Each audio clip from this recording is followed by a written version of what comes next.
আমাদের অনেক পরিশ্রম করায় কিন্তু আমরা যখন বলি বেতনের কথা তখন বলে আমরা এসব কিছুই জানি না।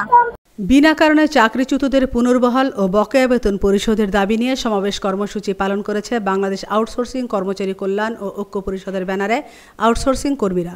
জাতীয় প্রেস ক্লাবের সামনে আয়োজিত সমাবেশ থেকে এ দাবি জানান তারা। বক্তারা বলেন, আমরা অবহেলিত আউটসোর্সিং দৈনিক ভিত্তিক ও প্রকল্প ভিত্তিক কর্মচারী।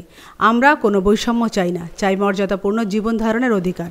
সরকারি, আধা সরকারি এবং স্বায়ত্তশাসিত প্রতিষ্ঠানে ঠিকাদার প্রথা বাতিল করে বিনা কারণে চাকরিচ্যুতদের পুনর্বহাল ও বকেয়া বেতন পরিশোধ করতে হবে। আমি চাই আপনি আমাদের চাকরিটা অবশ্যই প্রতিষ্ঠানের আন্ডারে করে দেন। আমরা বাঁচতে চাই, আমরা এই বাংলাদেশের সাধারণ নাগরিক, আমরা বাংলাদেশের সুশীল সমাজের কাছে বলতে চাই, এই বাংলাদেশের নাগরিক হয়ে আমরা এভাবে দাসত্ব প্রথা আর চাই না।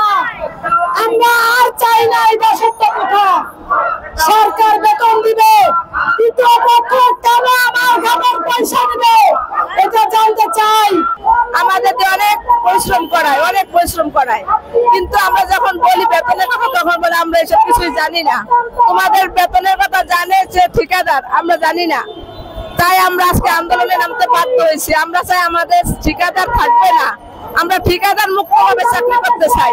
আমার একটাই দাবি, আমরা বিগত 6 মাস 1 বছর আজকে আমাদের সিভিল সার্জন অফিসে আমরা কর্মরত আছি। এখন হঠাৎ করে আমাদের সিভিল ঠিকাদার বলে চাকরি নাই, সিভিল সার্জন আমাদের প্রতিষ্ঠানে সিভিল সার্জন বলে চাকরি নাই, ঠিকাদার যখন হবে তখন নিয়োগ দেওয়া হবে, এ বলে আমাদেরকে চাকরিচ্যুত করা হয়।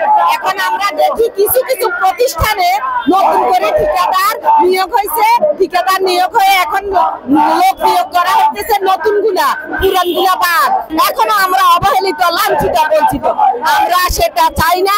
আমরা চাই প্রত্যেকটা প্রতিষ্ঠানে ঠিকাদার বাতিল করে প্রত্যেকটা প্রতিষ্ঠানে হেড অফ দ্য ডিপার্টমেন্ট যিনি প্রধান উনির মাধ্যমে আমরা নিয়োগ চাই। সরকার যদি আমাদের দাবি মাইনা না নেয়, পেট্রো বাংলা কর্মবৃত্তি দিয়েছে, স্বাস্থ্যখাত কর্মবৃত্তি দিচ্ছে, আমরা প্রয়োজনে কঠিন থেকে কঠিন কর্মসূচি পালন করব। এতে যদি আমাদের কর্মবৃত্তি দিতে হয়, আমরা বিদ্যুৎ সেক্টর সারা বাংলাদেশে কর্মবৃত্তি দেব। আমিনা ইসলাম, আজকের সংবাদ।